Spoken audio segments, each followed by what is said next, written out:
Hey everyone, What If Fan here, bringing you another exciting part of What If Reborn in Highschool DxD as a Lucifuge. You can find the fanfic title and the original author's name on my Patreon page. Make sure to check it out and show them some love. If you enjoy the video, don't forget to like, subscribe, and ring that notification bell so you never miss an upload. Also check out my Patreon channel for early releases of all the series, where you can find all the series released one day ahead of YouTube. Alright, let's jump into it. Chapter 181, Siko is my favorite one princess with glass eyes. Beside Zhu Ganglai stood Vice Ravana. He was dark-skinned and gaunt, with fiery red hair, blood-red eyes, and sharp fangs. He wore a simple monk's robe over tattered clothes and blue armor, a necklace of 9 skulls hanging around his neck. This was one of the Monkey King's authorities, manifestation of the divine.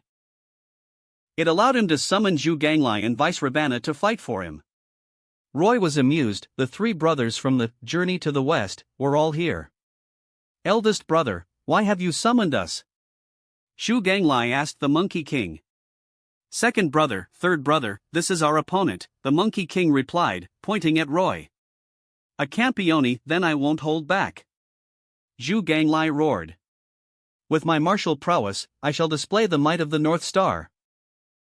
By the decree of the Northern Emperor, my command is law. After chanting the incantation, Zhu Ganglai transformed into a 15-meter-tall warrior with 3 heads and 6 arms.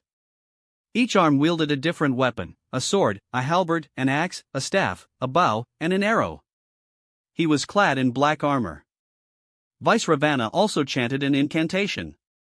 I am the agile commander of the water forces, the one who banishes evil and summons dragons and rain. They both unleashed their powers and attacked Roy. However, they were far weaker than the Monkey King. They weren't even at the planetary level. Roy yawned and effortlessly blew them away with a gust of wind. The Monkey King frowned. Such weak powers couldn't harm this campione. He then chanted another incantation. Greedy Wolf, Giant Gate, Fortune Star, Literary Star, Honest Star, Martial Star, Broken Star. O 7 stars of the north, grant me your power. Serpent, dragon, offer your flesh and bones to me.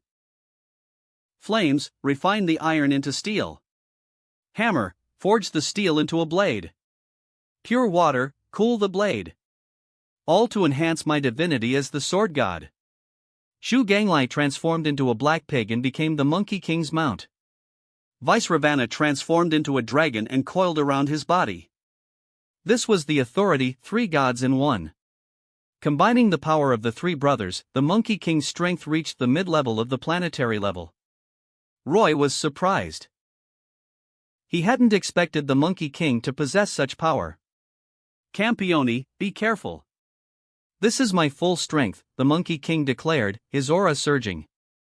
Come on then. Let me see how strong you truly are, Roy replied with a smirk. The Monkey King roared and charged towards him. In this state, he was incredibly violent. He had forgotten about holding back. All he wanted was to crush his opponent. However, Roy remained calm and effortlessly blocked his attacks. It's over, Roy said calmly. He appeared behind the Monkey King in a flash. Secret art, absolute 0. Crack. Crack. Crack. The Monkey King was instantly frozen solid, his enraged expression frozen in time. Siko, it's your turn, Roy called out to the girls. Me? Siko asked in surprise. Planetary-level heretic gods were rare. So far, they had only encountered Odin and Frigg. In various mythologies, gods at the planetary level were among the most powerful beings. Yes, Siko, you go first, Roy replied with a smile. He didn't deny his favoritism towards Siko. After all, she had been with him from the beginning, always supporting him and helping him through difficult times. She never asked for anything in return. So, Roy didn't hesitate to give her this opportunity to almost reach the planetary level. Okay. Siko nodded, accepting the task without question. Roy handed her the divine sword. Siko approached the frozen Monkey King and swung the sword. The Monkey King, already weakened by the absolute zero, shattered into countless pieces. Congratulations, Seiko. Shizuka was the first to congratulate her. Thank you, Seiko replied with a smile. The other girls were envious of Roy's favoritism towards Seiko. But they also knew that Seiko was the first to join Roy's peerage. Even Rias came after her. Pandora then performed the Campione transformation ritual for Seiko. Pandora seems like a tool now, Roy thought with amusement. The island was on the verge of sinking due to his battle with the Monkey King. After Seiko's transformation was complete, Roy took the girls back to the Bronze Black Cross headquarters. Back at the headquarters, Roy instructed Rosweiss to prepare for the summoning of more Japanese gods. He wasn't satisfied with just killing Susanoo and the Black Priest. Japan was said to have 8 million gods, but most of them were minor deities. The truly powerful heretic gods were Izanagi, Izanami, Amaterasu, and Tsukuyomi. Everything was proceeding smoothly. And Roy hadn't forgotten about the woman he had left in the subspace. Bastard, let me go. No. Stop. The princess with glass eyes glared at Roy, gritting her teeth. You want me to stop? Okay, no problem, Roy replied with a smirk, increasing his pace. Do you yield? Will you become my servant? He asked between thrusts. Never. I'll never submit. The princess with glass eyes retorted defiantly. This was the first time Roy had forced a woman to submit. It was strangely exhilarating. Was it true that the grass was always greener on the other side? Ah! The princess with glass eyes finally succumbed, her body collapsing. Roy looked at her with a strange expression. You wouldn't happen to enjoy this, would you? Is that why you refused to become my servant? He asked. The princess with glass eyes blushed. How could I? I want to kill you. I'll never submit, she stammered. Oh? Roy realized that beneath her Yamato Nadeshiko demeanor, she had a masochistic side. This was interesting. He enjoyed this little game and didn't expose her. Back in the main hall of their lodging, Roy was enjoying the tea Akino had prepared when Kaneko suddenly climbed onto his lap and sniffed him. Roy froze. Had she discovered his secret? But he had already cleaned himself with magic. She shouldn't be able to smell anything. Kaneko-chan, what are you doing? Roy asked, patting her head. I smell something unfamiliar on you, but I can't quite place it, Kaneko replied with a frown. There can't be any other scent on me. I've been with you all this time, Roy said, his eye twitching. How had Kaneko noticed something was off when she couldn't even smell anything? Was this a Nekishu's intuition? Roy, you've been naughty, haven't you? I heard there are 3 heretic gods in Japan, and one of them is a beautiful girl, Akino teased with a giggle. Roy's expression stiffened. Had they discovered his secret? No matter how well you hide it, Roy, we'll find out eventually, Rias declared, confirming their suspicions. Roy chuckled awkwardly. Since you've already done it, just make her your servant, Sona said, adjusting her glasses. They didn't mind Roy having more servants, but they weren't happy about him keeping a girl captive. Perhaps Roy enjoys playing like this, Isdeth commented. I've always wanted to try this kind of imprisonment play. She looked at Roy with a suggestive smile. Roy shuddered. He didn't want to experience Isdeth's idea of imprisonment play.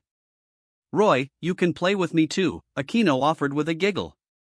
And me too, Asia chimed in, seemingly taking their jokes seriously. The other girls blushed. Roy sighed. Don't worry, I'll make the princess with glass eyes my servant. You don't have to worry about it, he reassured them. And stop teasing me about it.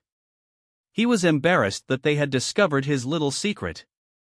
By the way, has Diana found any information on the heretic gods? Roy asked Liliana, changing the subject. Liliana was still blushing, her cheeks flushed. And not yet, she replied. Roy shrugged.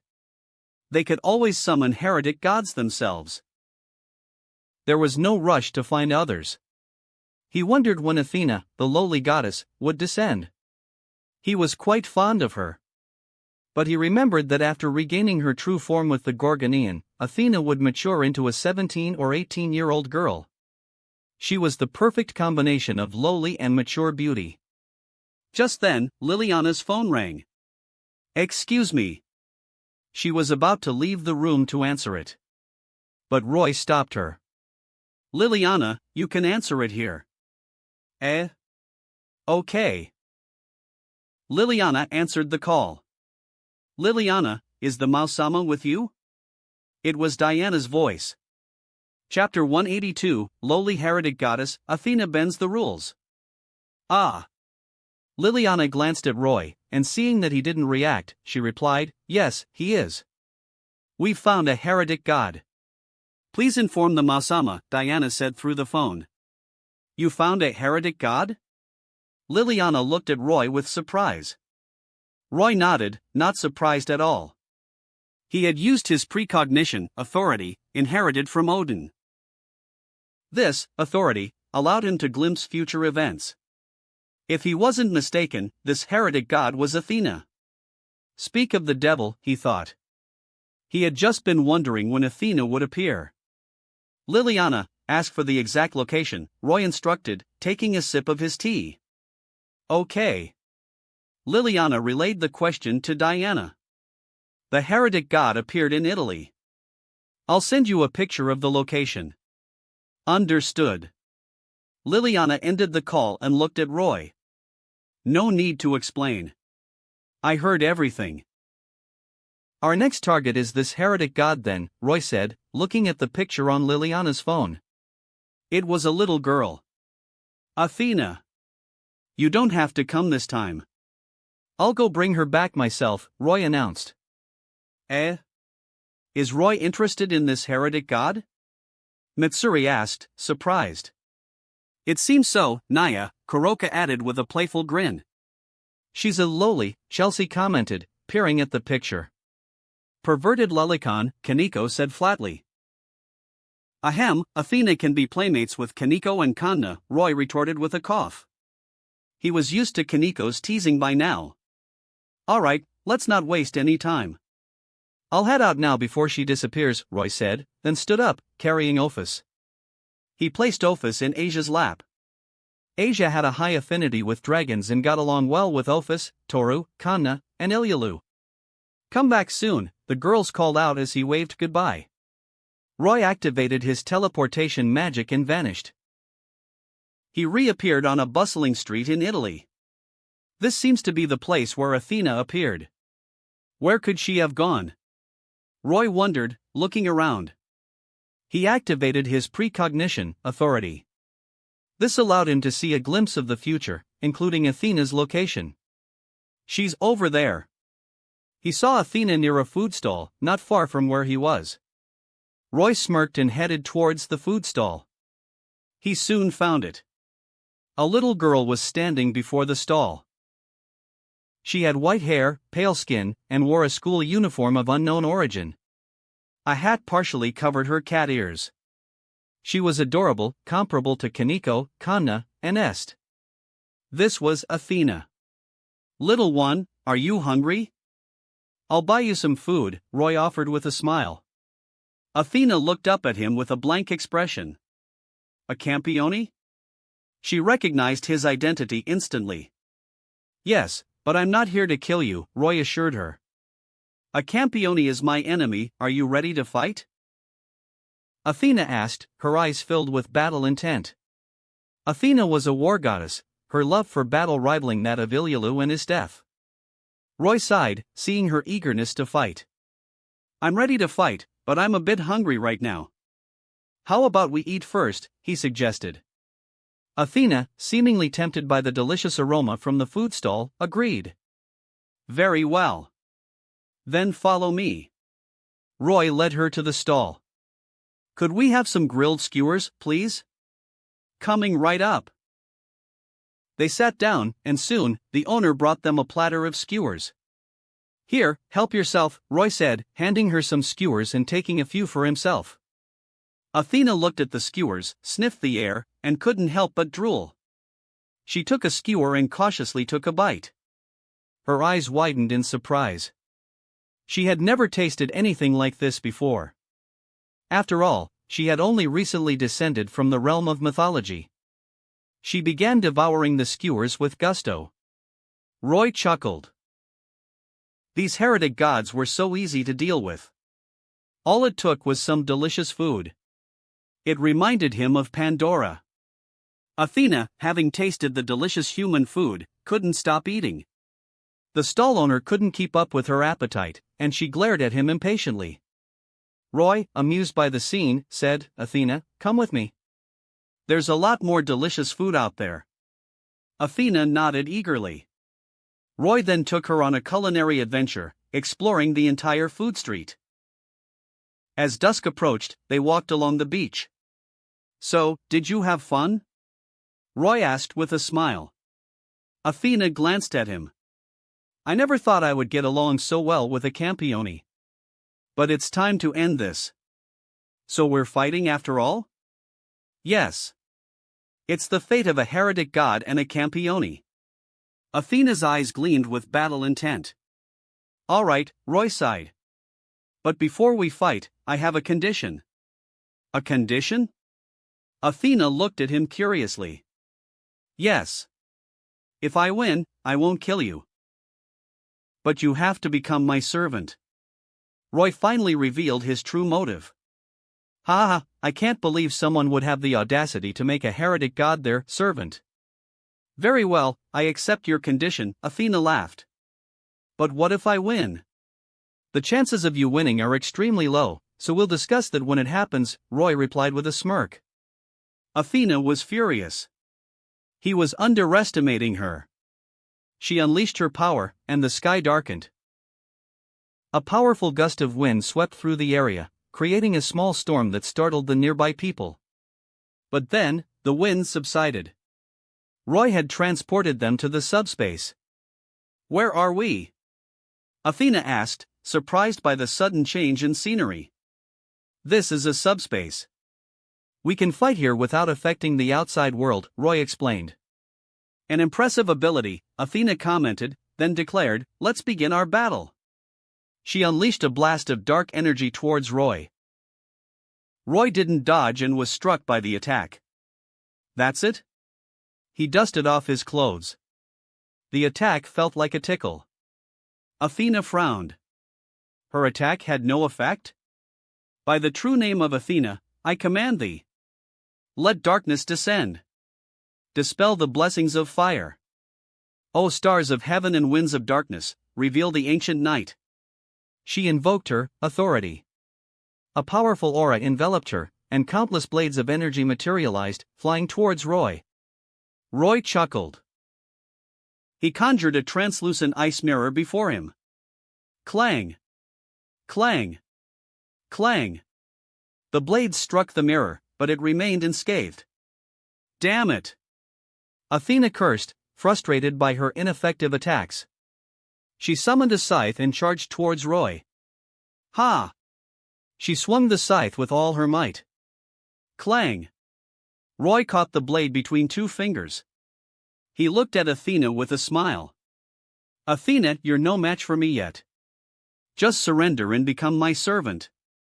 "Never." Athena abandoned her scythe and leaped back. She then summoned a bow and arrow and fired a black arrow. Bang! Roy blocked the arrow with his hand, the projectile exploding harmlessly. "It's useless," Roy said calmly. Athena couldn't believe it. Her attacks had no effect. This campione was terrifyingly strong. "Finish me then." "It's the victor's right," she said, her voice filled with resignation. She was disheartened by her weakness. Perhaps I should return to the realm of mythology, she thought. "Hey, didn't we agree that if you lose, you'll become my servant?" Roy asked. "No, I can't do that. I am Athena, the goddess of war. I can't become someone's servant. And this isn't even my true power." Athena turned away, refusing to honor their agreement. Roy hadn't expected her to go back on her word. She was quite stubborn. So, if you regain your full power as the tripartite goddess and lose to me again, you won't go back on your word, right? Why yes, Athena replied with a blush. Alright, then we'll postpone our battle. Once you find the Gorgonean and regain your full power, we'll fight again. But you can't go back on your word then. Of course. I won't break my promise, Athena said with a serious nod. Roy was speechless. She had just broken a promise and was now acting all righteous. Let's go. Roy snapped his fingers, and they left the subspace. I'm a bit tired after that fight. How about we get something to eat, he asked. Athena, who had been about to leave, immediately stopped. Sure. Chapter 183, Roy vs. Goddess Athena. Actually, I know where the Gorgonean is, Roy suddenly announced as he and Athena were enjoying their seafood feast. Athena, who was savoring a lobster, paused. You know where the Gorgonean is? Of course. Roy nodded, continuing to eat his lobster. He had already obtained the Gorgonean from the copper black cross. Where is it? Athena asked eagerly. She had been searching for the Gorgonean ever since she descended to this world. So far, she had only found the Gorgonean of Métis. As a Trinity goddess, she had already merged with two of her aspects. Now, she only needed the Gorgonean of Medusa. Once she obtained it, she would become a complete goddess and would be able to defeat Roy. I can see its location with my authority of prophecy. If you follow me, you'll definitely find it, Roy said, deciding to keep the Gorgonean for now. He would return it to Athena after spending some quality time with her. You have the authority of prophecy? Athena exclaimed in surprise. Yes, I do, Roy confirmed with a smile. There aren't many gods with that authority. Which one did you kill? Athena wondered. No wonder he was so powerful, he must have slain a major god. I can tell you which god I killed, Roy offered, handing her a skewer of grilled squid. Normally, Campione's authorities were a secret. Knowing which god a Campione had slain would make it easier to target their weaknesses. Athena stared at him blankly. Roy chuckled and fed her a piece of squid. Athena blushed, taking the skewer and eating it quietly. By the way, I haven't told you my name yet, have I? Roy suddenly exclaimed, slapping his forehead. I'm Roy. If you call me by my name, I'll tell you, he offered. Athena silently committed his name to memory. Roy. Roy smiled, hearing her clear voice. It was Odin, he revealed. What? Odin, the king of the gods? Athena was shocked. She was familiar with Norse mythology. Odin was like Zeus in her own Greek pantheon, an incredibly powerful god. And this boy had killed him? Such a feat was worthy of admiration. Athena even doubted if she could defeat him after becoming a complete goddess. But she quickly dismissed that thought. She wasn't just a single goddess, but a Trinity goddess. With all three aspects merged, she would be just as powerful as the king of the gods. That was her confidence. Are you scared, Athena? Roy teased, seeing her silence. Of course not. Once I get the Gorgonean, I'll definitely defeat you, Athena declared, though her voice lacked conviction. Roy didn't argue. He simply gave her some lobster.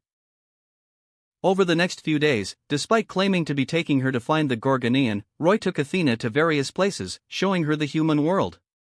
But Athena never forgot her goal of finding the Gorgonean. Hello? Roy's phone suddenly rang as he and Athena were enjoying their time at an amusement park. Roy, when are you coming back? It was Asia's voice. Oh, it's Asia, don't worry, I'll be back in a few days, Roy replied with a smile. Someone seems to be enjoying themselves a bit too much, another voice chimed in. It was Claire. Claire, I heard that. Ah! Claire gasped, covering her mouth. It's no use hiding now, Claire. I'll play some fun games with you when I get back. Be prepared, Roy said playfully, his voice laced with a hint of mischief. Claire trembled, her pigtails sticking up. Oh no, I'm doomed, she thought. Even Rubia felt a bit sorry for Claire. Why did she have to speak up? Didn't she see how obedient Saya and mine were now? They used to be quite mischievous, but after being disciplined by Roy a few times, they no longer dared to act up. Roy had too many tricks up his sleeve, and they were always left embarrassed and flustered. Roy hung up the phone with a smirk. Roy, what was that? Athena asked curiously. That was a phone call. Come on, let's go play some more, Roy replied, not explaining further, and pulled Athena towards another attraction. Night fell, and Roy strolled through a quiet park, hand in hand with Athena. Over the past few days, Athena had grown accustomed to holding his hand. Roy, you already knew where the Gorgonian was, didn't you? She asked, breaking the silence. Roy sighed. It seemed he couldn't hide it any longer. Athena had been asking him about the Gorgonian's whereabouts, but he had always evaded her questions, saying it wasn't the right time yet. He shrugged. It's with me. Athena stared at him, then silently extended her hand. You're not very cute, are you?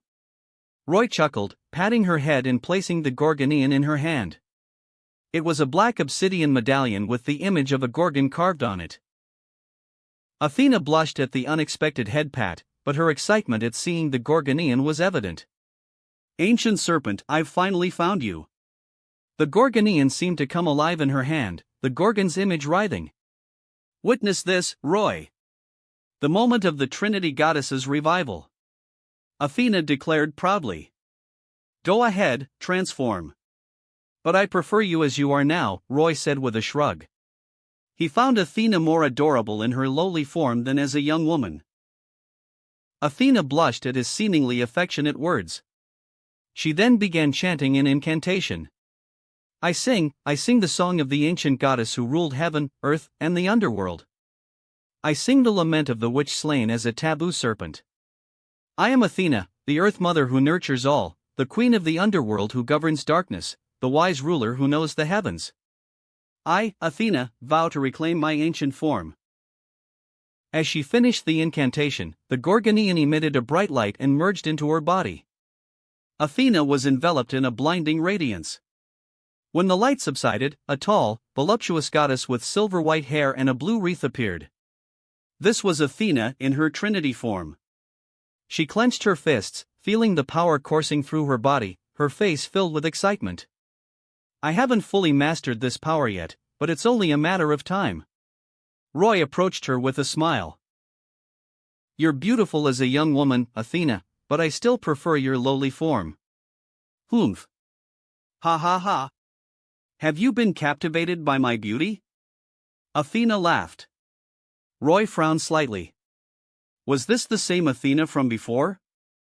I have reclaimed my ancient Trinity form, Campione, let's fight. Athena declared, raising her arms in a challenging gesture. Athena, you think you're ready? Roy chuckled. He decided to put her in her place and turn her back into the quiet, emotionless lowly. Ha, Campione, I'll show you how powerful the Trinity Goddess is. Athena raised her hand and fired a blast of dark energy towards him. Boom! The energy exploded on Roy's body, and Athena's face lit up with anticipation. But when the smoke cleared, Roy stood unharmed, tilting his head with a mocking smile. Is that all? Athena's power had indeed increased significantly after becoming the Trinity Goddess. She had broken through the planetary level. Her power was horrifying. But to Roy, she was like a newborn baby in front of him, fragile and powerless. Athena, seeing his mocking smile, was enraged. Rumble! 2 giant serpents materialized beside her. Crush him, she commanded. The serpents roared and lunged towards Roy. Roy smirked. As the serpents approached, he extended a finger and tapped them twice. Crack! Crack! Crack! The serpents froze instantly, then shattered into icy dust. This was the first time Roy had attacked in their battle. And it shocked Athena. These serpents were one of her authorities as the Trinity Goddess, Medusa. Yet Roy had effortlessly destroyed them. Athena began to doubt her ability to defeat him. But she didn't dwell on it for long. She launched another attack. Her purple eyes glowed. Everything within her sight turned to stone. "That won't work on me," Roy said calmly, allowing the petrification to spread over his body. As expected, it had no effect. Athena frowned. Chapter 184, Two Athenas Acquired. Knight of the Lake Lancelot. Athena summoned a bow and arrow, firing a powerful energy arrow towards Roy. "Athena, are you out of tricks already? You should know that the same move won't work on me twice," Roy taunted, effortlessly blocking the arrow with his hand. Although the arrow was much stronger than before, it still posed no threat to him. "Damn it!" Athena's arrogance faltered. She felt a sense of helplessness. No matter how strong she became, she was still like an infant in front of Roy. She continued firing arrows, and Roy continued blocking them with ease. "If you have no other tricks, then it's my turn," Roy declared. Athena's expression turned serious. She braced herself for his attack. But Roy simply tossed a small ball of magic power towards her. Athena was momentarily stunned by the seemingly insignificant attack. But then she sensed the horrifying power contained within it and her face paled. Aegis Shield. She summoned the Aegis Shield to protect herself. Boom! The small ball of magic power exploded upon contact with the shield, unleashing a devastating shockwave. A mushroom cloud erupted, shaking the entire subspace. When the dust settled, a massive crater marked the spot where Athena had been standing. She had reverted to her lowly form, her clothes tattered, lying unconscious at the bottom of the crater. The Gorgonean lay nearby. Roy walked over to her and gently woke her up. Athena sat up, her eyes filled with confusion. "Did I lose?" she asked. "Yes, you did. So, from now on, you'll be my obedient servant," Roy replied with a smile, patting her head. Athena looked at him, about to agree. But then, the Gorgonean emitted a dark light. Another Athena, enveloped in a black aura, appeared beside them. "You're useless, Athena." "Are you giving up?" the black-clad Athena sneered, glaring at her counterpart. "Your métis?" Athena exclaimed in surprise. Roy instantly understood what was happening. The heretic god Athena was a trinity goddess, consisting of Athena, Métis, and Medusa. And this new arrival was Métis, who had separated from Athena. Before, Athena had been the dominant personality. But after her defeat, the Gorgonean, which represented Métis, had been knocked loose. And Métis, unwilling to accept defeat, had manifested. "Athena, give me your power. Let me defeat this Campione." Métis urged, extending her hand towards Athena. If Métis absorbed Athena's power, she could become the dominant personality and control the Trinity Goddess. Even if you become the Trinity Goddess, your power will remain the same.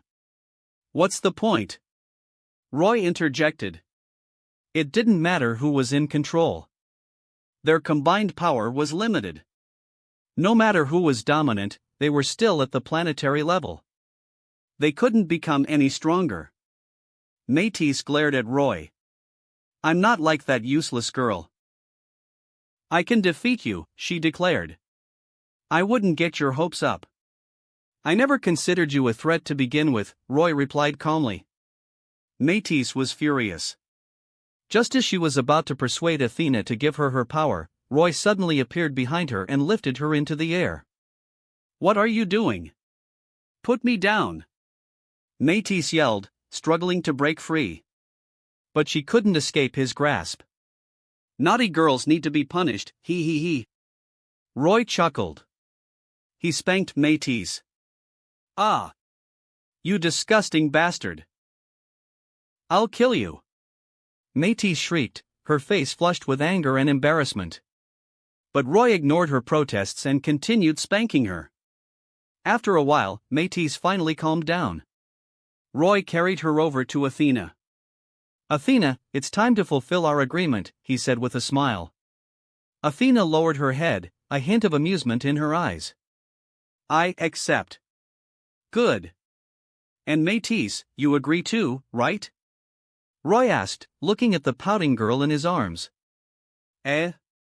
Métis was surprised. She had been defeated. Shouldn't she be reabsorbed by Athena? Athena also looked at Roy with confusion. I think this is fine. We found the Gorgonian. It doesn't matter if you merge back together or not, Roy said with a shrug. He wouldn't let them merge. He preferred Athena as a lowly. And this way, he had another adorable lowly, Métis. What could be better? Roy even considered separating Medusa as well. That would be triple the fun. But he decided against it. 2 was enough. Roy then formed contracts with Athena and Métis. Métis was reluctant, but under Roy's threat to let Athena reabsorb her, she agreed to the devil transformation. Roy, in a good mood, took the 2 Lolas out for a feast. He then brought them back to the Bronze Black Cross headquarters. When Roy appeared in the main hall with Athena and Métis, the girls were already waiting for him. Welcome back, Roy. You're finally back. Who are these adorable little girls? They're heretic gods, but they become your servants, right? The girls chattered excitedly. Aquino prepared tea for Roy. Roy took a sip of tea, then introduced the 2 Lolas. This is Athena, and this is Métis. They're easy to tell apart. Although Athena and Métis looked identical, their auras were different. They're so cute. Lucoa exclaimed, hugging Métis tightly. Let me go, you busty woman. Métis struggled to push Lucoa away, but despite using all her strength, she couldn't budge her.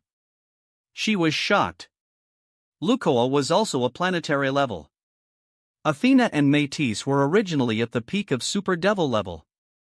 After the devil transformation, they had broken through to the planetary level. Yet, even with their combined strength, they couldn't push Lucoa away. Roy knew that Métis was still scheming, but with Seiko and the other planetary level devils around, she wouldn't be able to cause any trouble. Roy returned to his leisurely life. Every week, they summoned a heretic god and killed it. Within a year, everyone in Roy's group had become a Campione. Although their strengths varied, the summoning continued. Roy's goal was for everyone to reach Mao level and above. But as they killed more and more heretic gods, Pandora grew increasingly worried. She had a feeling that the last king, Rama, the nemesis of Campiones, was about to appear. One day, Fianna and the others performed the summoning ritual as usual. Having become Campiones themselves, the ritual was much easier now. They quickly summoned a heretic god, and Akame swiftly killed it. Akame gained another authority, her strength reaching the high level of Super Devil. They were about to wrap things up and return to the headquarters when a rift suddenly appeared in the subspace. A figure emerged from the rift. It was a beautiful teenage girl with honey-colored hair and an angelic face. She wore a simple white dress and a slightly tattered cloak that reached her boots. Despite her wanderer-like attire, her beauty was undeniable. She had a slender figure with surprisingly ample curves. The girl stared at the sudden arrival in shock. Who are you? Akame asked cautiously, gripping her taigu, Murasame. You're Lancelot du Lac? Pandora asked, seemingly recognizing the girl. Indeed. I am the war god, Lancelot du Lac, the girl replied in a dignified voice. Roy was also surprised. He hadn't expected Lancelot du Lac to appear here. Lancelot du Lac, what is your purpose here? Roy asked curiously. Campione, you have slain too many gods. I am here to eliminate you, Lancelot declared, pointing her spear at Roy. Humph. If you want to touch Roy, you'll have to go through us first. Rias retorted, stepping forward. Do you need my help? Métis asked with a smug grin. No need. You're not her opponent. I'll handle this, Roy replied, patting Métis's head. He could tell that Lancelot du Lac was at the early stage of the planetary level. But that wasn't the main concern. The real threat was the divine spear in her hand. If it awakened, it could absorb the power of all the slain heretic gods. That would be truly horrifying. Chapter 185, Facing Rama, Training Lancelot, Visiting Yasaka Again. Come! Excalibur. Divine spear born from the sword of salvation and cut down all my enemies. Without hesitation, Lancelot charged towards Roy, her spear, aimed at his heart. Clang! Roy effortlessly blocked the attack with Est. Lancelot didn't falter and continued her assault. The sounds of clashing blades echoed through the subspace. Their movements were incredibly fast, a blur to the onlookers. Bang! Bang! Bang! After a few exchanges, Roy decided to end the charade. He swiftly overpowered Lancelot and pinned her down. You lose, he declared with a smirk. How I was defeated so easily. Lancelot couldn't believe it. Nothing is impossible. According to my rules, those who lose to me become my servants. Are you ready? Roy asked, lifting her chin with his finger.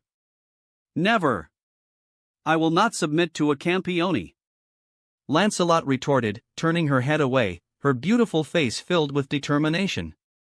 It seems I'll have to put in some effort, Roy sighed. It was understandable. No girl would readily agree to become someone's servant without getting to know them first. But he had plenty of time. He would slowly train her, just like he did with the princess with glass eyes. But first, he had to deal with another matter. As Lancelot was defeated, a powerful aura erupted from the divine spear, changing its appearance. The immense pressure shook the subspace, threatening to tear it apart. The girls watching from afar felt the oppressive force and their expressions turned grim. The divine sword of salvation has awakened. The last king Rama is about to emerge, Pandora announced gravely. He's powerful, can Roy defeat him? Rias asked worriedly. Don't worry, Rias. I believe Roy will win, Sona reassured her with a smile. Rias nodded, looking at Sona with trust. The powerful aura continued to surge from the divine sword, then coalesced into a figure. It was Rama, the last king. Rama's eyes locked onto Roy and the others. Such a large group of campiones was hard to miss. His murderous gaze and overwhelming aura made it difficult for the girls to breathe. Just then, another powerful aura erupted, suppressing Rama's. He charged towards Roy with incredible speed. Bang! Bang! Bang! Roy, wielding Est and the sword of piercing truth, clashed with Rama in a flurry of blows. They were evenly matched. But Roy wasn't using his full strength yet. He had sensed that Rama was at the mid-level of the planetary level. He didn't need to go all out. Lancelot, who was still restrained by Roy's magic, watched in shock. She hadn't expected her spear to transform into Rama. And she realized that Roy hadn't been serious in their fight. She felt frustrated but helpless. It's over, Rama. Roy declared coldly. He appeared behind Rama in a flash and swung his sword. Slice. The unexpected attack cut Rama in two. You're strong. Campione, Rama acknowledged before vanishing. Roy, did you defeat him? The girls asked, rushing over. Yes, I did. But Rama is immortal. He is transformed back into this, Roy replied, holding up the divine sword of salvation. I see. The girls sighed in relief. Rama's presence had been incredibly oppressive. They returned to the headquarters. Roy, what are we going to do with her? Rias asked, looking at the restrained Lancelot. I plan to make her my servant, but she doesn't seem willing, Roy replied with a shrug. He wasn't just collecting beautiful girls. After all, there were many beautiful goddesses among the heretic gods they had summoned. Should I train her? Isdeth offered with a sly grin. Roy shuddered, imagining Isdeth's methods. He decided against it. It's simple. Just do what you did with the princess with glass eyes. Conquer her, Métis suggested with a mischievous grin. The princess with glass eyes blushed furiously, wishing she could disappear. After all, she was the one who had been conquered by Roy. Roy was tempted by the suggestion, but the other girls wouldn't allow it. Era, why don't you leave her to me? I'll make her obedient, Aquino whispered seductively in Roy's ear. Roy's eyes lit up. Alright, I'll leave her to you, Aquino. Compared to Esteth, Aquino was definitely more trustworthy. Aquino then led Lancelot away with a smile. A year later, all the girls in Roy's peerage had reached Maul level and above. Roy's faction had become incredibly powerful without him realizing it. With their current strength, they could probably conquer the entire DxD world. But Roy had no such ambitions. Having achieved his goal of becoming stronger, he decided to return to DxD world with the girls. After all, that was his home, and he missed his sister, Graphia. They vanished from the Campione world in a flash of light. They reappeared in Roy's mansion at Koho Academy. We're finally back! Shizuka and Rika exclaimed. This was their first home after escaping the apocalypse. They felt a sense of belonging here. Rias and the others felt the same way. That night, they celebrated their return and went to bed. After settling Toru and Ilyalu, Roy didn't fall asleep immediately. He looked at the two sleeping dragons, a mischievous glint in his eyes. He then activated a magic circle and vanished. He reappeared at the headquarters of the Yukai in Kyoto. A beautiful woman was sitting alone, lost in thought. My princess, did you miss me? A voice suddenly asked from behind her. She gasped, then turned around with a joyful expression and hugged the newcomer. Mao-sama, you're finally here! Yasaka exclaimed. Roy inhaled her sweet scent. Sorry to keep you waiting, he said with a smile. Not at all. I'm just happy you're here. Yasaka was so adorable. Is Kunu asleep? Roy asked. I'm sorry, Mao-sama, but Kunu has already fallen asleep here, Yasaka replied, glancing at the sleeping fox girl. I see. Roy frowned slightly. Mao-sama, would you like to go somewhere else? Yasaka offered. Roy thought for a moment, then grinned. No need. Watch this. He waved his hand towards Kunu, and she fell into an even deeper sleep. That should do it. Come here, my princess. Yes. Yasaka nodded, a strange feeling washing over her as she looked at the sleeping Kunu. It felt different. Roy smiled, watching Kunu's innocent sleeping face. The next day, Roy woke Rias and Sona. It was the weekend, and they were going shopping. Is everyone ready? Let's go! Rias announced. Yeah. They headed to the mall. Roy yawned, looking uninterested. It wasn't because he was tired from last night's activities. He simply didn't enjoy shopping. And the girls all had storage magic, so he didn't need to carry anything for them. He had been reluctant to come, but Rias and the others had insisted. Roy sighed and followed the girls, carrying Ophis. The large group of beautiful girls attracted many admiring glances as they walked down the street. They arrived at a department store. It was crowded, as it was the weekend. Alright, everyone, let's go find something you like. Rias declared. The girls cheered. For them, shopping was a battlefield. They dispersed throughout the department store. Roy, is there anything you want to buy? Sona asked. Not really, Roy replied, then looked at Ophis, who was clinging to him like a koala. Ophis, do you want to buy anything? I want Great Red's head, Ophis replied with a blank expression, licking her lollipop. That will have to wait, Roy sighed. Although Ophis had become close to everyone, she hadn't forgotten her desire to defeat Great Red. I think I'll take Ophis to the food court. You girls can go shopping, Roy said to Sona and Rias. Okay. Sona and Rias exchanged glances, then nodded. Chapter 186, My Older Sister Washes My Back, Chow Chow and Hades' Conspiracy. We want to go to the food court too. Akame and Kurome declared, following Roy. They weren't interested in shopping, but they couldn't resist the delicious food. Pandora, Athena, Est, and Ilialu also joined Roy. Rias and the others had wanted to go shopping with Roy, but they had to change their plans. Rias and Sona decided to explore the department store together. Roy, carrying Ophis, went to the food court with the others. "It smells so good. Ophis, do you want to try this?" Roy asked, pointing at a stall selling fried squid. "Yes," Ophis replied with a blank expression. Roy was used to her lack of emotion. He ordered some for everyone. Meanwhile, deep in the underworld, in the realm of the dead, the air was filled with the stench of decay, and ghosts drifted through the gloomy sky. The ground was littered with bones. A magic circle suddenly appeared. Several figures emerged from the circle. It was Chow Chow and his group. "So this is the underworld. It's quite unpleasant," George, the wielder of the Dimension Lost, commented, adjusting his glasses. "It's your first time in the underworld."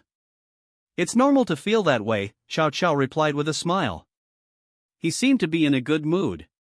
"Where is the person we're looking for?" Siegfried asked with a frown.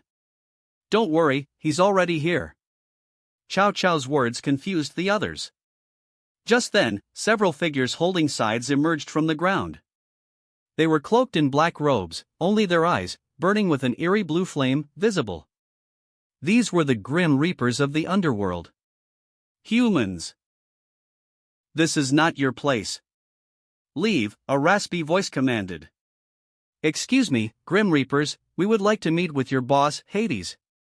Could you please inform him of our arrival?" Chow Chow requested politely. "Lord Hades is not someone you can just meet whenever you want. Leave or face death," the Grim Reapers threatened. Chow Chow's smile vanished, replaced by a cold expression. "I am Chow Chow, leader of the hero faction of the Chaos Brigade. Could you please inform Lord Hades of our presence? Otherwise..." He released his powerful aura. He had made significant progress in a short time. Chow Chow was indeed talented. The Grim Reapers were forced to their knees under the pressure of his aura.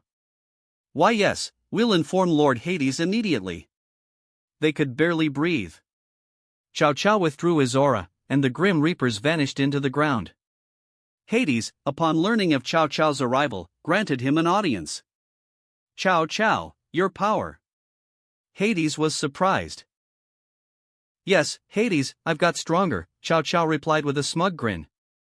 He didn't even use an honorific, indicating that he no longer feared Hades. "Ha ha ha, as expected of a descendant of heroes. So, Chow Chow, what is your purpose here?" Hades asked, although he already had an idea. "We're here to propose a collaboration. You must be interested in Ophis's power, aren't you?" "Ophis?" Hades's eyes lit up. "Yes, our goal is to obtain Ophis's power," Chow Chow declared. "Obtain Ophis's power?" Hades couldn't help but reveal his greed. He had long coveted Ophis's power and even had a plan to deal with her.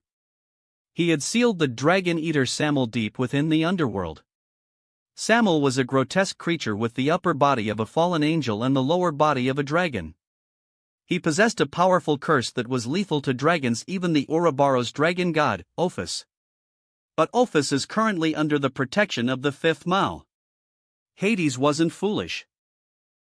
He knew about Roy's reputation and was wary of him. "Don't worry, Hades. We'll deal with that Mao. You just focus on Ophis and the others," Chow Chow assured him. Hades pondered his words. He felt that Chow Chow was overconfident. But Hades, as the ruler of the underworld, wasn't afraid of Roy either. With Chow Chow as a shield, even if Chow Chow failed, Roy wouldn't be able to harm him. Hades agreed to Chow Chow's plan. Meanwhile, Roy, who was enjoying snacks with Ophis and the others, suddenly sensed something. His authority of prophecy activated automatically. He saw a vision of Chow Chow and Hades' meeting, a smirk spreading across his face. "Interesting. What's interesting, Roy?" Ophis asked curiously. "Nothing. Do you want this?" Roy offered her a pineapple bun with a smile. Yes. Pineapple buns are delicious. Ophis nodded and took a bite. After a day of shopping, they returned home. Roy suggested returning to the underworld. He had been in the world of Campione for a long time and missed his sister, Graphia. He also wanted to introduce his new servants to her. Rias and Sona agreed. They activated a magic circle and vanished from the mansion. The mansion was still protected by the sprites and elemental spirits, so they didn't have to worry about it. Underworld, the Lucifuge territory. Graphia finished handling some matters and sat down, lost in thought. The castle was quiet, with few servants around. Graphia often found herself with nothing to do but reminisce about her childhood with Roy. This only intensified her longing for him. She even considered going to find him. But then she remembered the many beautiful and powerful servants he had inside. Perhaps all she could do was manage the family affairs and hope that he would return one day. Just then, Graphia sensed something and her face lit up with joy. She rushed to the main hall. A magic circle appeared, and Roy and the others emerged from the ice blue light. "Sister, we're back!" Roy exclaimed with a bright smile, seeing Graphia waiting for them. "Welcome back," Graphia replied, a rare smile gracing her usually stoic face. They went to the living room to rest. Roy introduced Luo, Pandora, and the others to Graphia. "Sister, you shouldn't stay cooped up in the castle all the time. How about I have Greyworth and the others handle the family matters for you?" Roy suggested. "Greyworth seal maze, from Blade Dance. That way, I can take you to other worlds next time." Graphia smiled. "So, do you agree?" Roy asked, mesmerized by her smile. Graphia had always been a strict and demanding figure in his mind. He rarely saw her smile. After all, he had experienced her harsh training firsthand. He hadn't seen her smile much throughout his life. "What's wrong?" Graphia asked, noticing his stunned expression. "It's just I haven't seen you smile in a long time," Roy replied. Graphia sighed inwardly. She had indeed been too harsh on him. She pulled Roy into an embrace. "I'm sorry for being so strict with you," she whispered. Roy nuzzled his face against her chest, enjoying the warmth and comfort of her embrace. He inhaled her scent, a blissful expression on his face. Graphia blushed slightly, sensing his actions. "Roy is like a child in front of Graphia-sama," Akino commented with a giggle. Yes. "He's so cute right now," Asia agreed. "He's usually quite naughty though." "Yeah, so naughty." Saya, Mine, and Claire had different opinions. "You all secretly enjoy it, don't you? You just want Roy to punish you." "Don't think I don't know what his punishments entail," Rinslet scoffed, glaring at the three Tsundere girls. "What are you talking about, idiot? We would never do that on purpose." "Enjoy it? As if." The three girls blushed and retorted. "Poof." Rinslet turned away, ignoring them. Roy pulled away from Graphia's embrace. He then told her about his adventures in Campione world. Graphia was fascinated by his stories. They chatted until late at night before finally going to bed. After all, they had school tomorrow. In the bathroom, Roy hummed a cheerful tune as he showered. He was happy to see Graphia and had enjoyed cuddling with her. He blushed slightly, embarrassed that he had acted like a child in front of his sister. But he couldn't help it, Graphia had raised him. She was both his sister and his mother figure. He couldn't forget the years of training she had put him through. Although it had been tough, and she had been strict, those were some of his most cherished memories.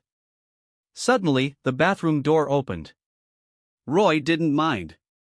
Rias and the others often came in to help him wash his back.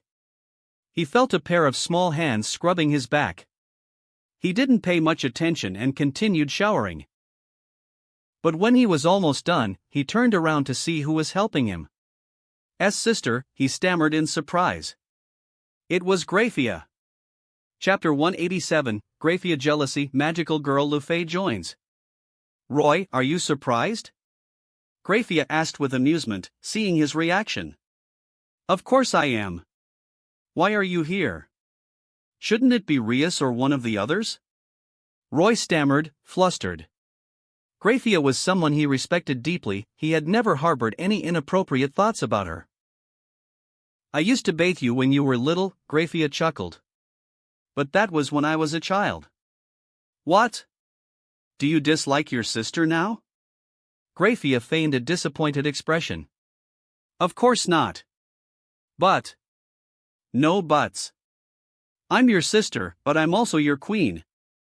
It's only natural for me to take care of you, Graphia interrupted, then added with a sly grin, besides, I heard you've been taking care of all your servants.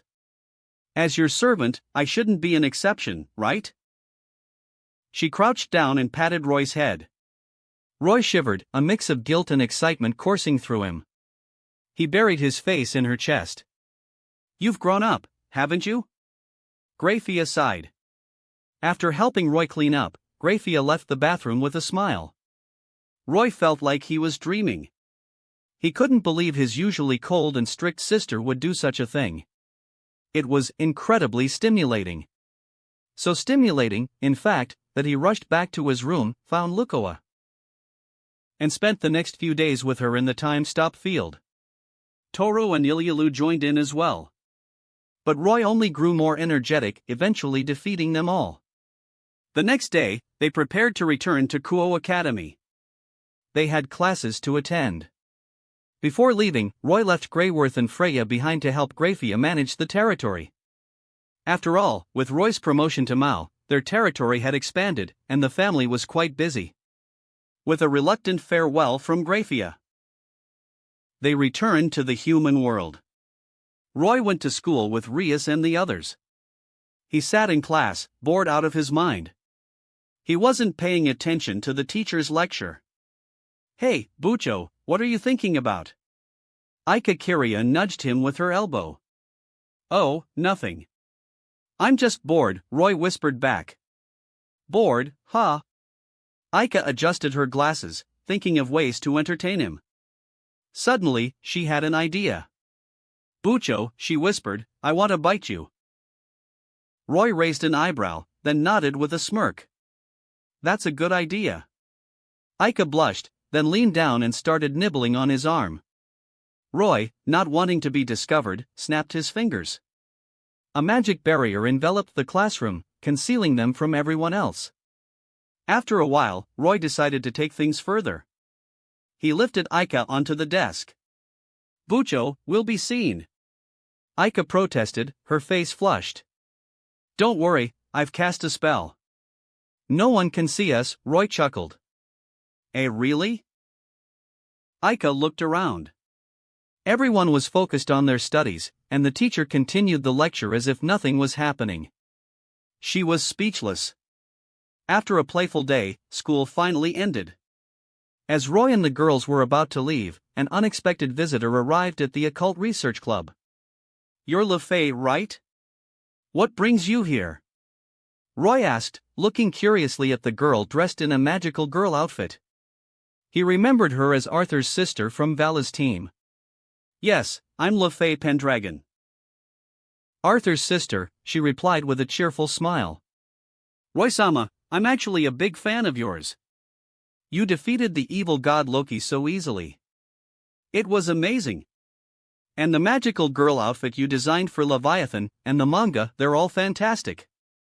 LeFay's eyes sparkled with admiration. She was like a little fangirl. Sarah Fall, having received the magical girl outfits Roy had designed for her, had been showing them off everywhere she went. The entire underworld knew about her beautiful and elegant costumes. And the Puella Magi Madoka Magica manga Roy had drawn had also been circulated in the underworld. Roy's fame had spread among the common devils.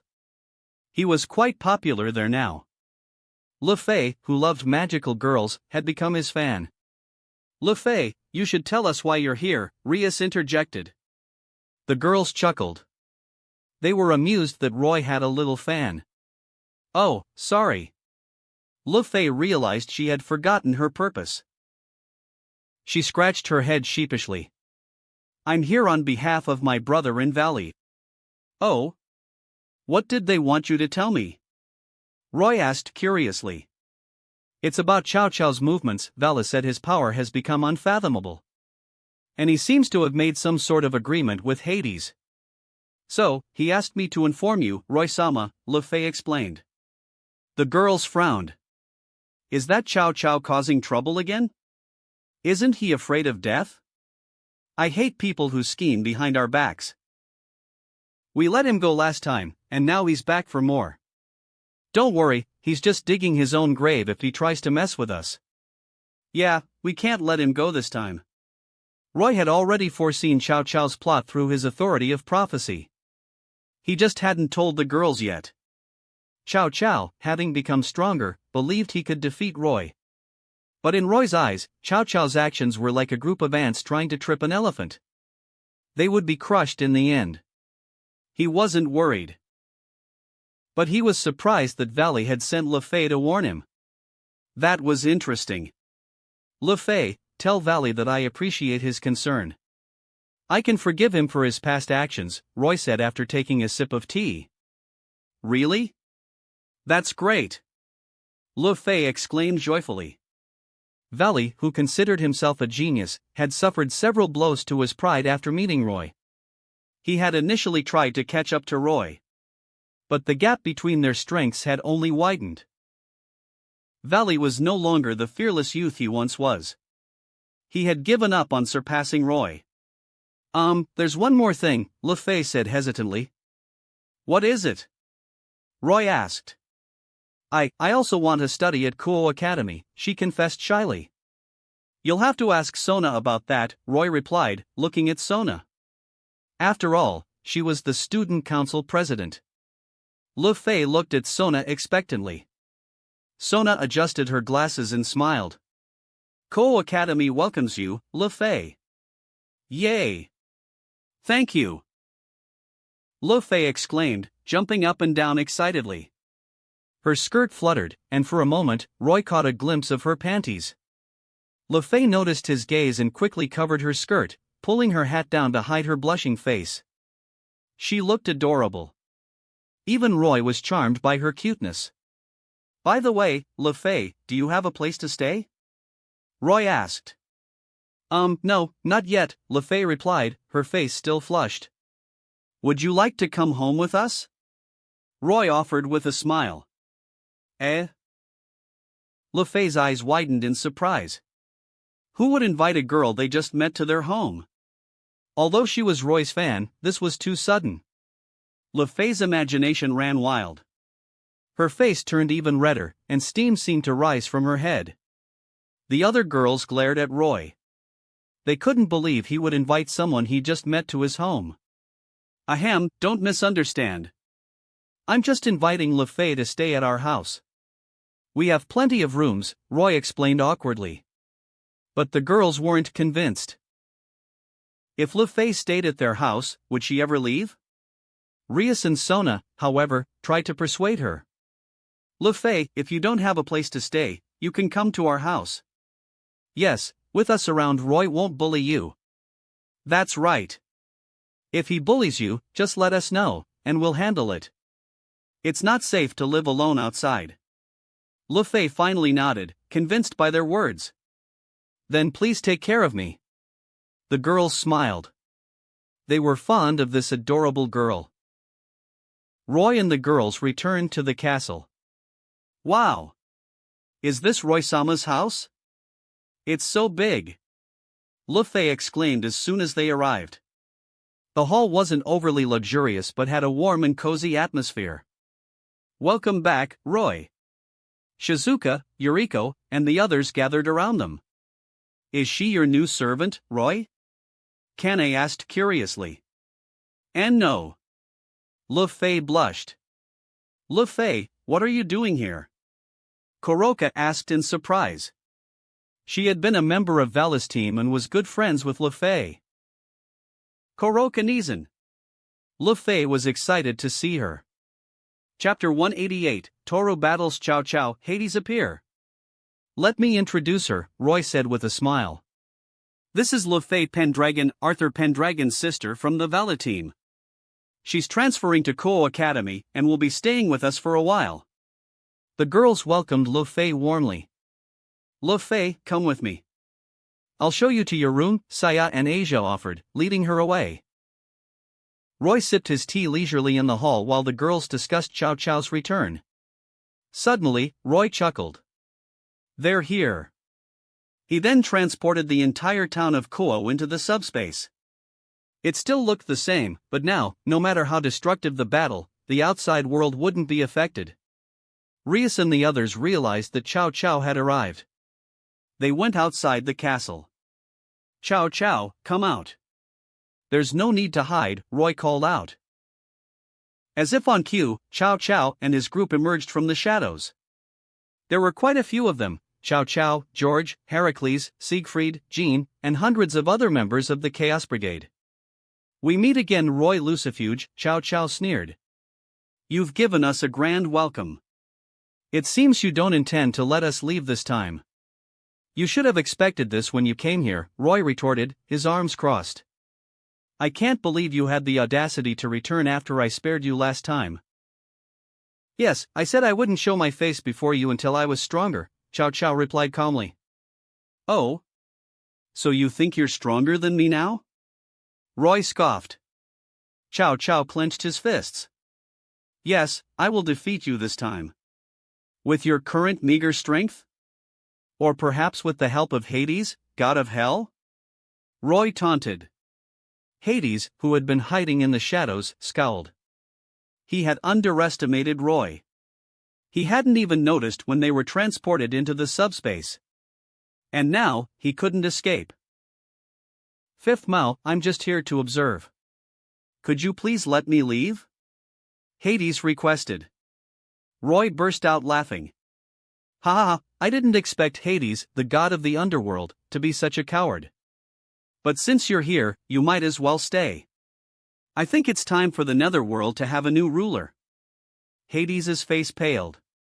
He regretted getting involved in this mess.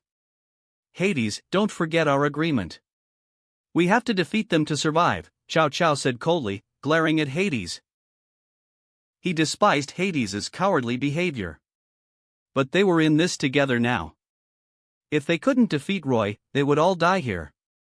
Damn it! Hades cursed under his breath.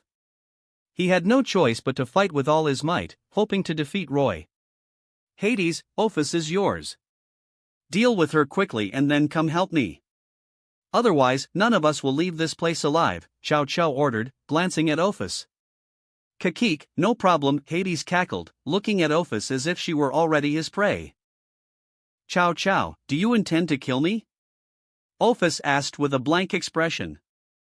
I apologize, but I need your power to become the strongest, Chow Chow replied, feigning remorse.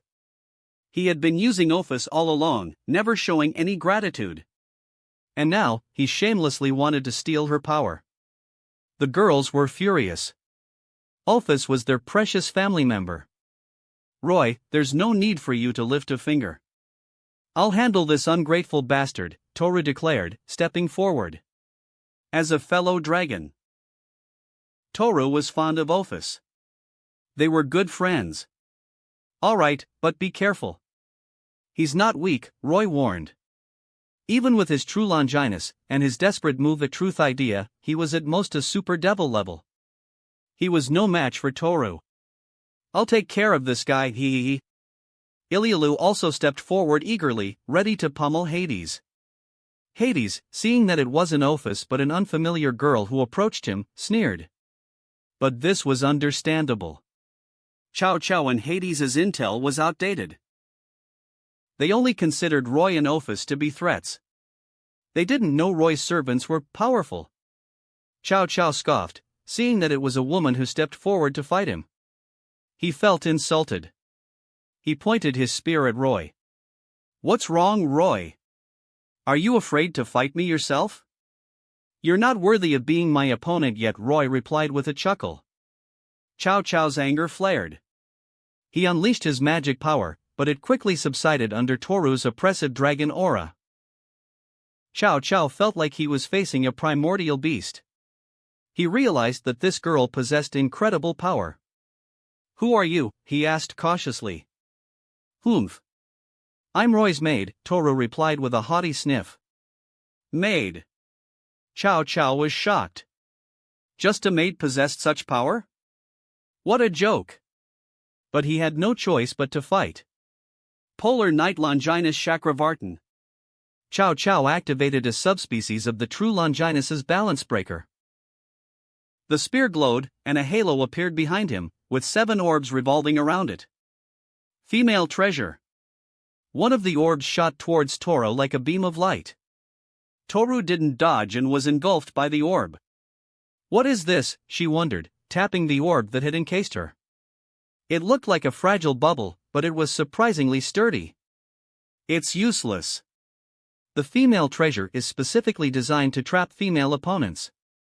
Once trapped, there's no escape. Neither external nor internal attacks can harm it," Chow Chow explained smugly. This technique was indeed effective against women. Even female opponents of the same level couldn't break free. Unfortunately for him, Toru's power was far beyond his comprehension. Toru opened her mouth, gathering energy within it. A massive energy ball formed. She then unleashed her dragon breath. The orb shattered instantly, and the energy beam continued towards Chow Chow. "What?" Chow Chow exclaimed in shock, dodging just in time. Boom! The energy beam struck the ground where he had been standing, creating a massive explosion. A mushroom cloud erupted, engulfing the area in a radius of several kilometers. "Toru-sama is amazing." Kanna cheered, clapping her hands. "Is he dead?" "Maybe." Zenobia and Irina stared at the center of the explosion. Meanwhile, as Toru battled Chow Chow, Ilyalu's fight against Hades had also begun. Without wasting any words, Ilyalu transformed her hands into claws and punched Hades. He was sent flying before he could even react. Ilyalu then appeared behind him and punched him again. Hades was like a punching bag, unable to defend himself. After a thorough beating, Hades's bones were practically shattered. But Ilyalu wasn't using her full strength. She was just toying with him. So, he wasn't dead yet. "You're a dragon too, aren't you?" Hades asked, getting up with difficulty. He had noticed Ilyalu's claws. He had been too busy getting pummeled to retaliate.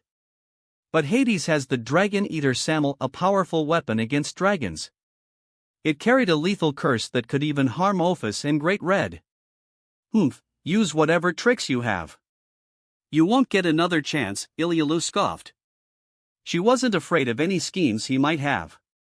Roy also wanted to see this Dragon Eater Samel. "Kakik, then I'll show you the power of Samel."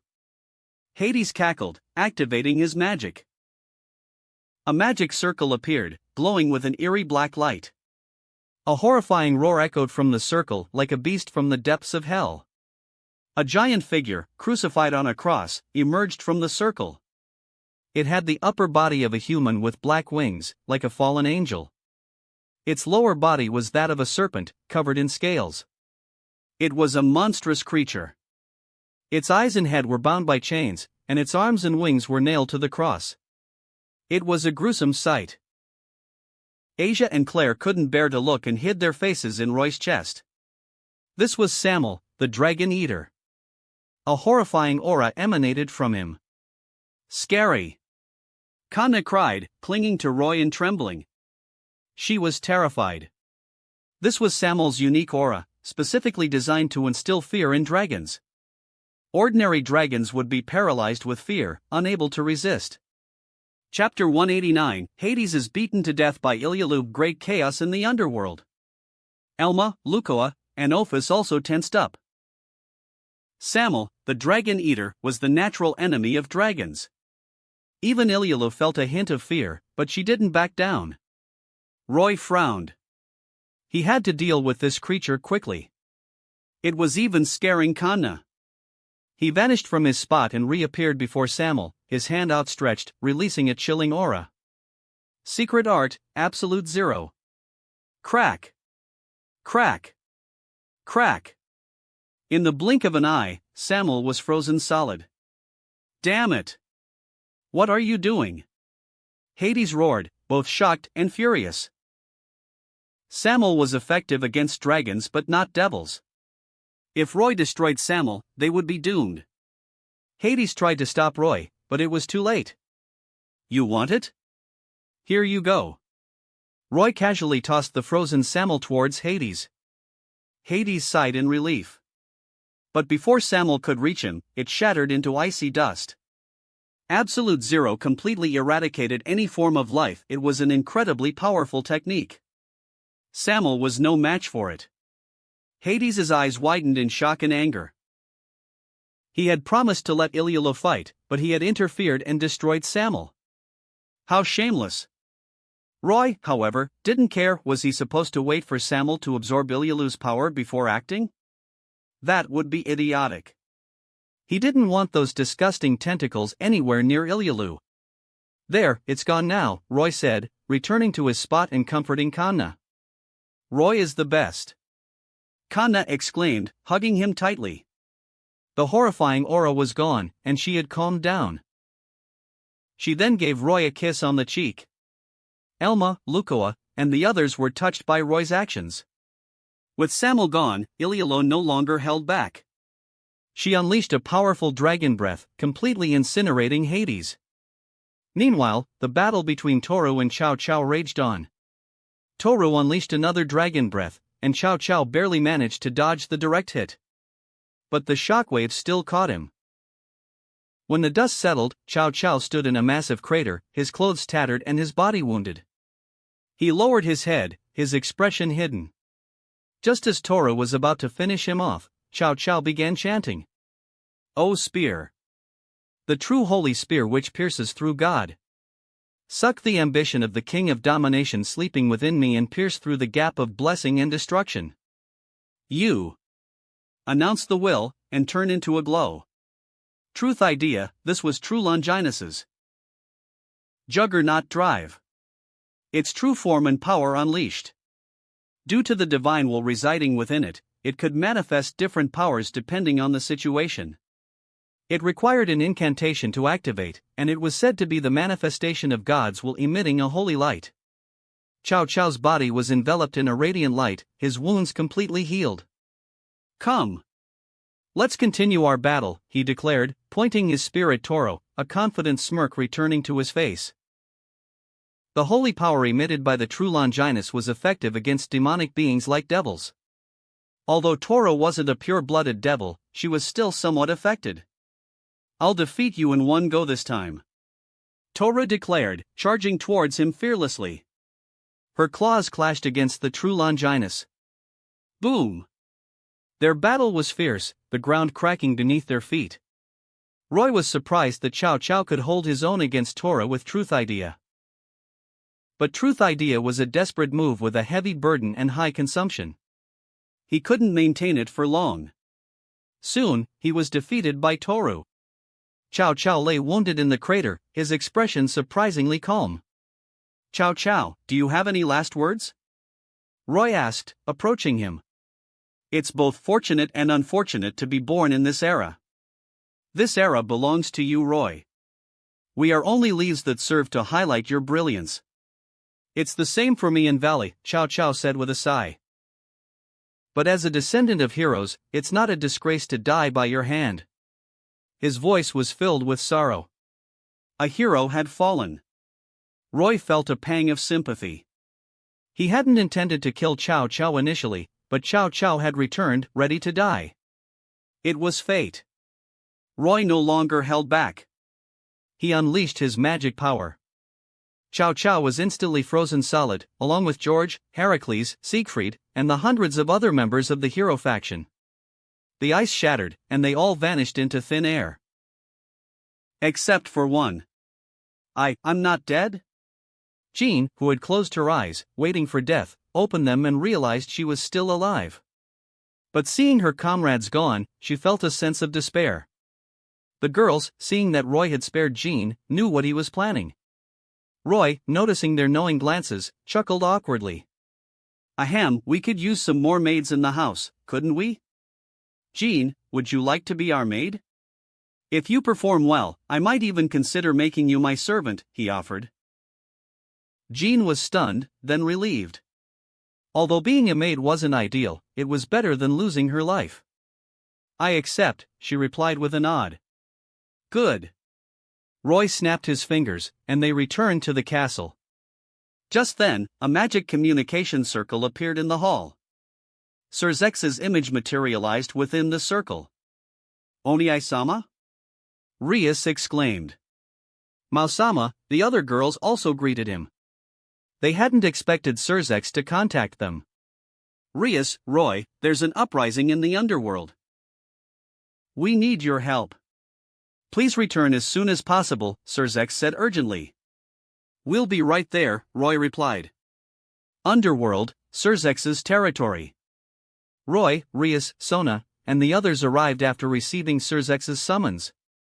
Several Maos and high-ranking devils were gathered in a conference hall, discussing the situation. Roy-kun, you're finally here. Seraphal exclaimed, leaping into Roy's arms.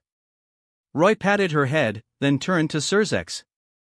Sir Zex, what's the emergency? I apologize for summoning you all so suddenly, but the underworld is in dire need of your assistance. There's no need to be so formal, Sir Zex. I'm also a Mao. It's my duty to help quell this unrest, Roy replied. Sir Zex smiled. It's like this. He explained the situation. Remnants of the old Mao faction, the Chaos Brigade, the underworld forces, and some fallen angels had launched a coordinated attack across the underworld. Although minor uprisings weren't uncommon in the underworld, this one was unprecedented in its scale and ferocity. If not handled properly, it could destabilize the entire underworld. The situation was indeed serious. The other Maos had already deployed their forces to suppress the riots. But this rebellion, with its combined forces, wasn't easily quelled. The underworld was facing an unprecedented crisis. The devils in the conference hall, all high-ranking officials, discussed strategies and countermeasures. The room was filled with tension and chatter. Ahem, could everyone please quiet down? Roy interrupted, unable to bear the noise any longer. The room fell silent, and everyone turned to him. They were curious to see what the fifth Mao would suggest. Although Roy had fought several battles in the underworld and made significant contributions, some of the older devils still doubted his abilities. But they didn't dare question the Mao's decisions. Roy remained calm under their scrutiny. He turned to Sir Zex. Before we came here, we were attacked by the hero faction of the Chaos Brigade and Hades, the god of the underworld. Oh? Did you manage to drive them away? Sir Zex asked. Since Roy and the others were unharmed, he assumed they had repelled the attackers. No, we didn't. Everyone was surprised. Roy smiled. We killed them. All of them. What? The conference hall erupted in commotion. They knew about the hero faction. They couldn't believe they had been annihilated while attacking the fifth Mao. But their shock didn't end there. We also killed Hades, Roy continued. In fact, that's one of the reasons I came here. I wanted to inform you of this, Sir Zex. Sir Zex was stunned. Hades, the god of death and hell, was dead? The conference hall was in chaos. Chapter 190, Roy Authority of Kingship, suppressing the entire underworld. Roy was essentially telling them that Hades, god of the netherworld, was dead, and they were free to seize control of his domain. Sir Zex, with his sharp mind, immediately understood the implication. So, Roy, what are your thoughts on this rebellion in the underworld? Sir Zex asked. Thoughts? I have none, Roy replied with a shrug. Just eliminate all the rebels. His casual words carried an undeniable air of dominance and ruthlessness. The devils in the room were taken aback. But we don't have many forces available right now.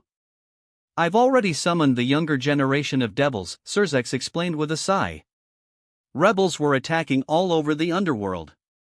They didn't have enough manpower to defend every location. The underworld was being overrun. If they didn't act quickly, the losses would be devastating.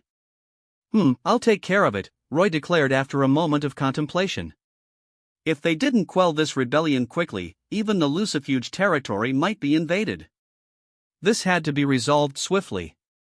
And for Roy, it was a simple task. His peerage, along with Rias, Sona, and their peerages, numbered almost 100. And they were all Mao level or higher. In this world, ultimate class devils were considered top tier. And even among the major factions, there were very few of them. Mao level and super devils were even rarer. With Roy and the girls' combined strength, these rebels were no match for them. Surzex nodded, relieved. That would be wonderful. We'll await your victorious return. He could tell that Rias and the others had become incredibly powerful. Even he couldn't see through Rias's strength anymore. And none of the girls present were within his range of perception. This meant they were all at least Mao level. This realization shocked Surzex. Surzex then arranged for Roy and the girls to be deployed to various locations throughout the underworld to suppress the rebellion. Roy, you're a lifesaver, Surzex said gratefully. It's nothing. I just don't want my peaceful life to be disrupted, Roy replied with a shrug. He might not have any grand ambitions, but he wouldn't tolerate anyone disturbing his peace. The underworld was vast. Roy and the girls were teleported to different battlefields. Ophis wasn't interested in suppressing rebellions, so Roy had to take her with him. Mausama, you're finally here, an ultimate class devil exclaimed, approaching Roy. He was the commander of this battlefield. They were in a massive town protected by a magic barrier. Outside, countless devils swarmed, attacking relentlessly. Roy could sense several ultimate class among the rebels. But within the town, there was only this one ultimate class defending it. The barrier was about to collapse. Roy acted. Looking at the overwhelming army of devils, he calmly uttered a single word. Kingship. This was the authority he had usurped from Odin, the king of the gods. As he spoke, an invisible pressure enveloped the entire battlefield. Rumble. The sky trembled. All the devils, including the hidden ultimate class devils, were forced to the ground. Even the devils within the town were affected. Before the authority of kingship, no one could stand tall. The battlefield fell silent, and all the devils knelt as if welcoming their king. Roy's aura was that of a true ruler. Rebels, I offer you a chance. Surrender, and you shall live. Continue to resist, and you shall die, Roy's voice boomed across the battlefield. The devils trembled. Roy's words carried absolute authority. He could decide their fate with a single word. I surrender. Me too. I was forced to join. I never wanted to rebel. Many devils surrendered under the immense pressure. But some remained defiant. Roy's expression turned cold. Those who resist shall die. The defiant devils felt an even greater pressure bearing down on them. In the next moment, they were all annihilated by an invisible force. This was the power of the authority of kingship. Before the king, there was no resistance. As Roy dealt with the rebels in his location, Rias and the others also appeared on different battlefields across the underworld. Rias and Kaneko suddenly materialized in the midst of a fierce battle. Kakik, isn't that little girl Surzex's sister? If we capture her. An ugly, old devil cackled. He didn't finish his sentence, but the others understood his implication. Gahahaha, perhaps we can even have a taste of the Mao's little sister, another devil sneered with a lewd grin. Ha ha ha, I prefer that petite girl. Don't fight me for her, a third devil added. The ultimate class devils chatted excitedly, as if Rias and Kaneko were already their captives. But they didn't realize that Rias and Kaneko could hear every word. Humph. They're digging their own graves. None of them are innocent. Let's just eliminate them all. Rias declared coldly. These rebels were all villains. Kaneko also glared at them with a murderous glint in her eyes. Anyone who dared to target them would be eliminated. Order your men to retreat, Rias instructed a nearby ultimate class devil. This devil was the commander of the defending forces. He was quite capable, having managed to hold out until their arrival. But he hesitated. If they retreated now, the town would be overrun. He didn't realize how powerful Rias was. I'm ordering you to retreat to avoid friendly fire. Understand? Rias said impatiently, releasing her aura. The sky darkened, and the wind picked up. All the devils, both on the ground and in the air, froze. The commander finally understood and immediately ordered his forces to retreat. Damn it! What is this? Why is she so strong? Run! We'll all die here. The rebel ultimate class were pinned to the ground by Rias's aura, unable to move. Just moments ago, they had been leering at Rias. Now, they only wanted to escape. This woman was scary. She had suppressed tens of thousands of devils with her aura alone. She was even more powerful than Surzex. Rias didn't care. Once her allies had retreated, she unleashed her power of destruction. It was even more powerful than Surzex's. The rebels felt the cold embrace of death. The destructive magic power engulfed the battlefield, annihilating all the rebels in an instant. Rias showed no mercy. She had heard their vulgar comments. They didn't deserve to live. Similar scenes played out across the underworld. The rebellions were swiftly crushed. Some, like Toru, Ilyulu, and Elma, were particularly efficient. They arrived on the battlefield and unleashed devastating dragon breaths, incinerating the rebels without discrimination. The defending devils were shocked by their ruthlessness. They were glad they weren't on the receiving end of those attacks. Within a day, the rebellions were quelled. Blood stained the underworld. Surzex and the other Maus were awestruck by Roy and the girl's power. They had suppressed the entire rebellion in less than a day. It was unbelievable. Surzex had already thought highly of them, but he had still underestimated their strength.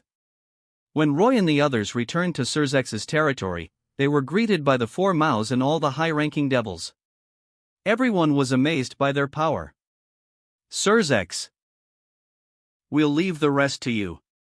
We're returning to the human world, Roy announced. He wasn't interested in getting involved in the aftermath. He would leave that to the other Maus.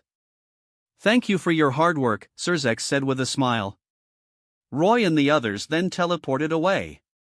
That wraps up this part of What If Reborn in Highschool DxD as a Lucifuge. Thanks so much for listening. As always, new parts drop every 4 days, so be sure to stay tuned. Also check out my Patreon channel for early releases of all the series, where you can find all the series released one day ahead of YouTube.